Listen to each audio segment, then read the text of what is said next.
Bonsoir à toutes et à tous et bienvenue sur 8 Mont Blanc. Je suis ravi de vous retrouver pour le journal de la rédaction. Nous sommes le jeudi 5 décembre 2019 au sommaire ce soir.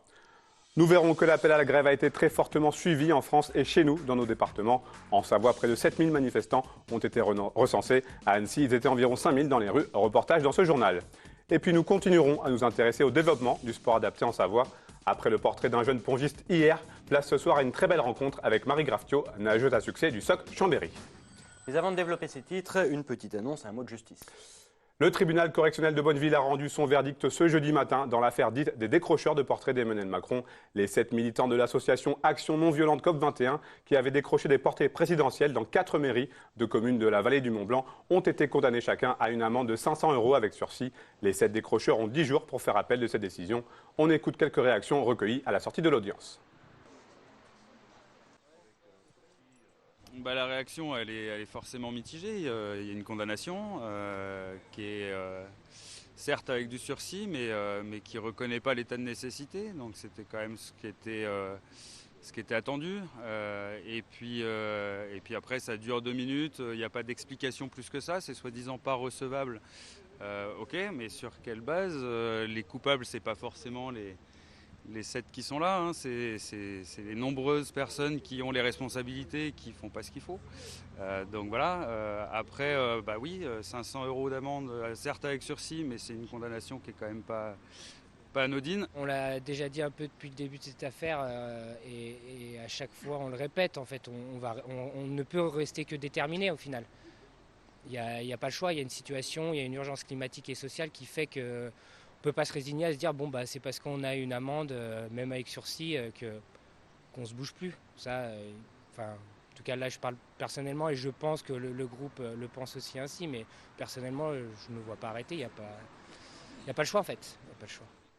Comme prévu, la mobilisation a été très forte dans les rues cet après-midi.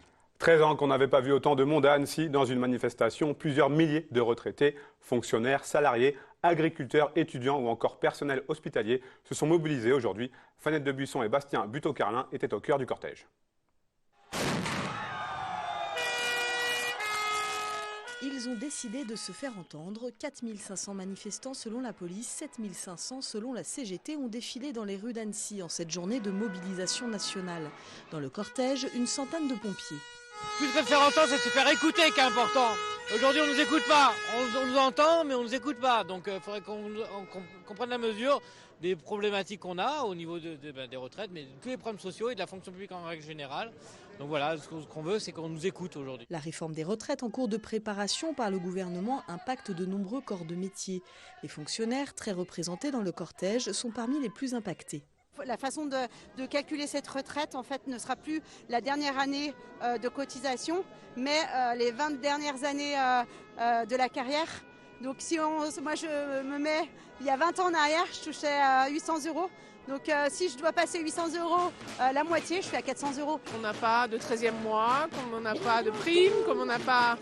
Voilà, mais aussi pour l'ensemble de la société française, parce que nous, on a un idéal de société. Et surtout, ce qu'on veut conserver, c'est ce qu'a créé ce monsieur-là, Ambroise Croizat, qui est le véritable créateur de la sécurité sociale et des systèmes des retraites. Au final, ça nous concerne absolument tous, donc que ce soit près ou loin, il faut se mobiliser, et voilà, faire en sorte que ça change. Fonction publique et secteur privé se rejoignent aujourd'hui dans leur lutte contre cette réforme. Le projet du gouvernement est de créer un système universel de retraite où les mêmes règles s'appliqueraient à tous, là où il existe 42 régimes différents aujourd'hui. Parce que j'arrive à 50 ans et je ne tolère pas qu'on me retire une partie de ma retraite et qu'on me l'éloigne en plus. Parce que je travaille en usine, je travaille depuis l'âge de 18 ans et j'estime que j'aurais fait ma part comme c'était prévu au départ. Retraite à poids, on est contre de toute manière. Voilà, c'est tout. Moi j'ai 56 ans, 5 enfants, je ne sais pas leur avenir. Moi, pareil, la retraite, on ne sait pas, c'est flou, c'est flou. Plus largement, se dégage du cortège un ras-le-bol général et une inquiétude pour l'avenir. À Annecy, une telle mobilisation ne s'était pas vue depuis la lutte contre le CPE en 2006. Il y a plusieurs générations là qui sont en train de morfler avec toutes ces nouvelles lois. Et c'est triste, et moi ce pays je l'aime parce que c'est un pays Le monde entier nous enviait nos privilèges sociaux et on est en train petit à petit de nous les écraser.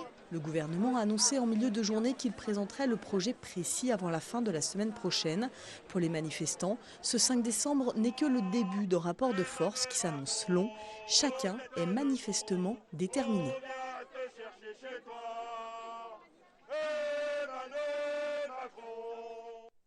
On reste à Annecy avec les suites de l'incendie de l'hôtel de ville. Les Annéciens sont invités jusqu'au 24 décembre prochain à répondre à un questionnaire en ligne sur la reconstruction de l'édifice. Cette consultation est disponible sur le site www.annecy.fr. Cette réflexion sera également retrouvée dans le magazine municipal Annecy Mag et les résultats de ces questionnaires papier pourront être déposés dans chacune des mairies déléguées. Suite de notre découverte du sport adapté. Le comité départemental du sport adapté est particulièrement actif en Savoie. Il multiplie les actions et encourage les clubs d'Ivalides à accueillir des sportifs en situation de handicap psychique ou mental. Au club de natation de Chambéry, le SOC, Marie Graftiot s'entraîne depuis plusieurs années avec la section compétition et les résultats sont payants puisqu'elle s'est illustrée récemment au niveau international en rencontre signée Victoria Lopez. Je fais la natation depuis toute jeune, depuis tout petite. Et j'ai appris que j'avais un don pour faire ce que j'ai envie dans l'eau. Comme un poisson dans l'eau, Marie Graftiot a gravi les échelons de la compétition internationale. Porteuse d'une trisomie 21, elle a participé en octobre aux Global Games, le plus haut niveau pour les athlètes en situation de handicap mental ou psychique. Mes frères et sœurs faisaient les bébés nageurs et puis on nageait. Du coup, on a été au bébé nageur, mais en Belgique. Et après, on a essayé un club, mais on n'a pas trouvé le truc vraiment qui convenait. Donc la natation, c'était juste pour le plaisir. Elle disait surtout pour faire la sirène. Arrivée en Savoie en 2011, Marie côtoie alors la piscine de Chambéry.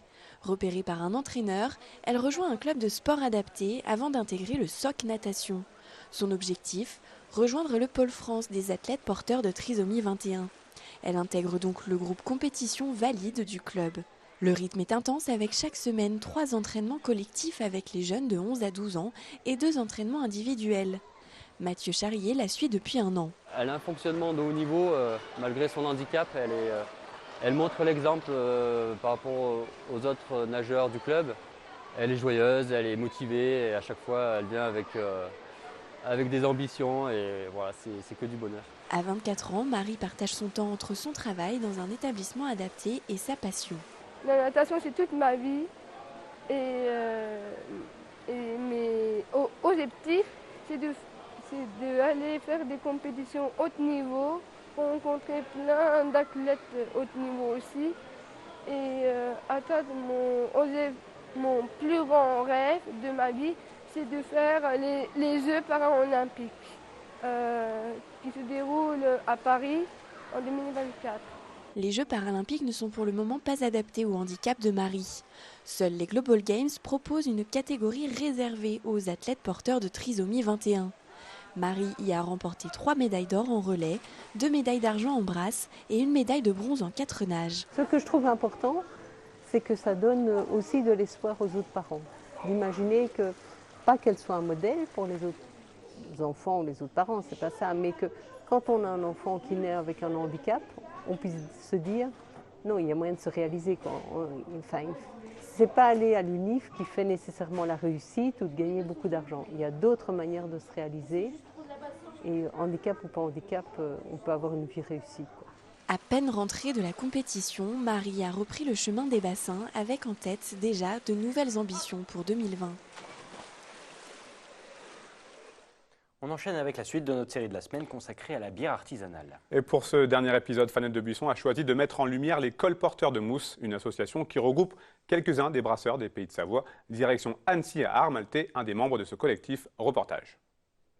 Comme partout en France, les brasseries poussent un peu partout en Pays de Savoie. Elles sont déjà plus d'une trentaine à proposer des bières artisanales, des produits locaux qui ont trouvé leur public. À Armalté et à Annecy, on en est convaincu depuis 10 ans. En arrivant ici sur Annecy, j'avais vraiment la volonté d'installer une brasserie et de retracer une histoire qui existait déjà, puisqu'il y a une brasserie à Annecy qui a existé dans les années 1900. Et donc je me suis attachée à ça et finalement on découvre en faisant les archives qu'il y avait une brasserie dans chaque ville et village. Et je dirais qu'il y a 10 ans, ce n'était pas le cas, mais maintenant ça a tendance à vraiment revenir sur justement des installations comme ça dans des villes, villages, aux alentours. Donc oui, la vague est bien là. Stéphanie est l'une des membres actives du collectif Les Colporteurs de Mousse. Il réunit 21 brasseurs. L'ambition partagée en toute convivialité. Ça a commencé en fait autour d'un festival qui existe toujours, qui est le Festival de Blues à Marna, et qui justement nous a demandé de réunir plusieurs brasseries pour assurer en fait voilà, le off du festival. Et puis en force de rencontre, on s'est dit que ça pouvait être intéressant pour nous de vraiment en fait se réunir plus fréquemment, de faire mieux connaissance aussi. Donc avec cette démarche de volonté de faire découvrir la bière artisanale locale. Autre membre active, Aline de la brasserie Vera.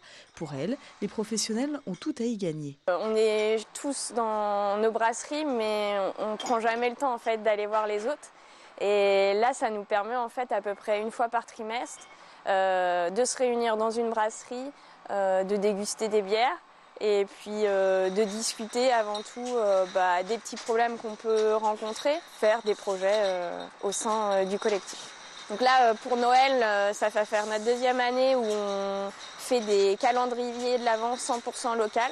Donc vous avez 16 brasseries cette année qui se sont réunies dans un calendrier. La marge qu'on se fait dessus revient à l'association pour pouvoir, dans l'idée future, faire un festival de bière artisanale locale. On aimerait mettre en place aussi une carte où vous pourriez retrouver les différentes brasseries du collectif et puis vous, du coup, faire un petit peu une route des brasseries artisanales en Haute-Savoie. Ce calendrier de l'Avent porté par le collectif est en vente chez les brasseurs membres pour un prix de 79 €. Une idée de cadeau à reconvertir pour Noël, 24 bières locales à déguster avec modération pour soutenir une filière en plein essor. Du futsal à Chambéry. Le Phare a accueilli 2 matchs amicaux internationaux mardi et mercredi. Ces rencontres opposaient la France au Portugal, champion d'Europe en titre, qui compte dans ses rangs Ricardinho, le sextuple meilleur joueur du monde. Après un premier revers 2-1 mardi, les Français se sont une nouvelle fois inclinés 4-3 ce jeudi face aux Portugais. Et malgré cette double défaite, les motifs de satisfaction sont nombreux pour la sélection tricolore composée uniquement de joueurs amateurs. Je vous propose d'écouter quelques réactions d'après-match. Fier de mes joueurs, malgré quand même 2 défaites, mais on était très proches. Je pense qu'on méritait quand même un nul sur un des 2 matchs, ne serait-ce que pour la débauche d'énergie, le respect des consignes et puis le fait qu'ils aient pu faire vibrer le public. On aurait, je pense, mérité un match nul au moins sur l'un des 2 matchs. Quelque part, quand on est amateur et qu'on joue contre le top niveau mondial, c'est un petit peu un rapport de force un petit peu faussé. Alors on est d'autant plus fiers quand on a réussi à rivaliser, même s'ils ont un peu plus d'occasions et ils ont forcément un peu plus de solutions, de possibilités que nous. Ça s'est joué encore à des détails, et j'espère que ces matchs-là vont nous servir par la suite. En tout cas, voilà, l'équipe a répondu présente. Il y a eu des moments un peu plus difficiles. Il faut être quand même fier de ce qui a été fait de l'équipe. Il faut être quand même fier de ce qui a été fait de l'équipe parce que voilà, relever le niveau face à des professionnels tels que le Portugal, le champion d'Europe, qui sont quasi parfois injouables pour certaines nations, ça a été un grand truc. Un mot de biathlon avant de se quitter. L'équipe de France est décidément en pleine forme en ce début de saison. Après le magnifique quadruplé des garçons sur le 20 km à Östersund en Suède, Justine Breza s'est imposée aujourd'hui sur le 15 km. Julia Simon, autre française, termine 3e, de très bon augure avant l'étape du Grand Bornand dans 2 semaines. C'est la fin de ce journal. Manu, je te laisse conclure l'émission. Merci à vous pour votre fidélité à l'information sur 8 Mont-Blanc. Vendredi, vous retrouverez Fanette pour le journal.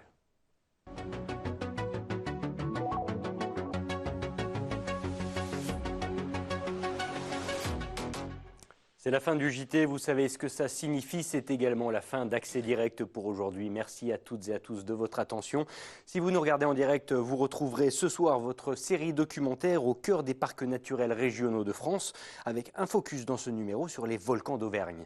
Demain, c'est toujours moi, on accueillera la famille Bouglione, gérante du cirque qui se positionne contre l'exploitation animale dans les spectacles. Nous accueillerons également l'Union Sport Cycle en la personne de son président pour évoquer la création du tout nouveau label Ski Force. Et enfin, comme chaque vendredi, Camille Copin sera des nôtres pour son agenda détaillé. Quant à moi, je vous souhaite une très belle soirée et à bientôt sur notre antenne.